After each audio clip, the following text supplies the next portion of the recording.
Staying in the SEC, and we'll go to Tennessee here, as Star Thomas, former Duke running back, committed to the Volunteers over the weekend. Guy who ran for 871 yards and 7 touchdowns last season, was over 1,000 total yards with the receiving game as well, and started his career at New Mexico State. Actually started his career in the JUCO level at Coffeyville, and so he's getting that extra year here with the Diego Pavia ruling. We've talked about a handful of these guys who have been in the same situation.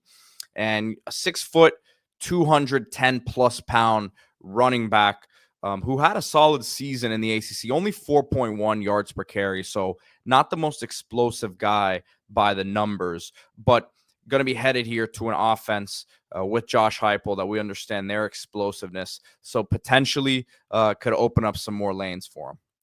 Yeah, the veteran addition to the room. You got another Louisiana guy replacing a Louisiana guy in Dylan Sampson, who was the SEC Offensive Player of the Year. A different player than like a Sampson or Jalen Wright who preceded him. You had two true speedsters, right? I mean, legitimate sprinters, guys that can go 80 yards if they needed to. I don't see that with Star Thomas. Like you mentioned, the yards per carry at the ACC level, had 871 yards and 7 touchdowns, which is great. But 4.1 yards per carry, that's on the lower end of what you want from a Power 4 starting runner. Certainly moving up a level to the SEC. But I think they want a veteran presence just to sort of stabilize the position. And if you're looking for the upside to be the next Dylan Sampson, the next Jalen Wright, you're talking about Peyton Lewis, who is an absolute speedster from Virginia, had his freshman year last year, was very productive, over 5 yards per carry. And then Deshaun Bishop, 3-star from Knoxville, who maybe didn't have the same kind of fanfare, the local kid, but was extremely productive in his limited reps.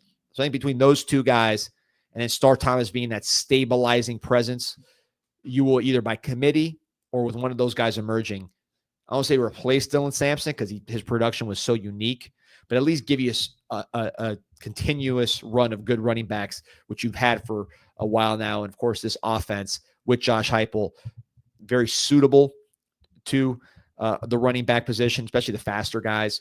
You look at the UCF, Josh Heupel's old school was involved here, but ultimately he chooses the Tennessee. He says, SEC, that's something I dreamed about. Again, he's from Homer, Louisiana, up there in northern Louisiana.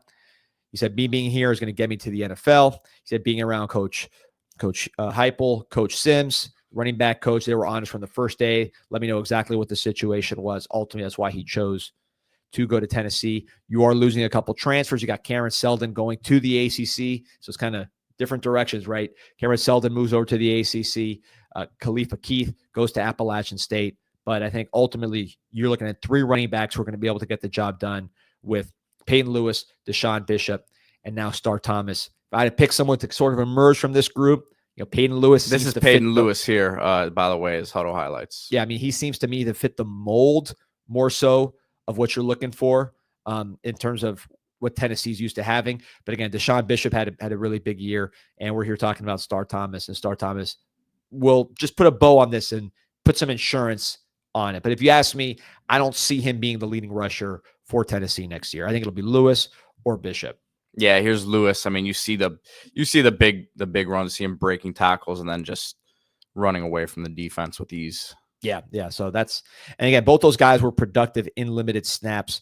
When you talk about their opportunities last year, Dylan Sampson took up a lot of oxygen when you're winning SEC Offensive Player of the Year. But both of these guys showed flashes, and I really think this offense flourishes when you do have that home run speed. I'm not sure Star Thomas gives you that, but you do not want to go into this rigorous SEC schedule, without having some depth and some experience. And I think they were just, hey, we got 2 young players we feel good about. But let's bring in someone who's played lots of college football, been in different spots, good in the red zone, scores multiple touchdowns, and can just raise the floor a little bit, where hopefully these young guys can knock through that ceiling.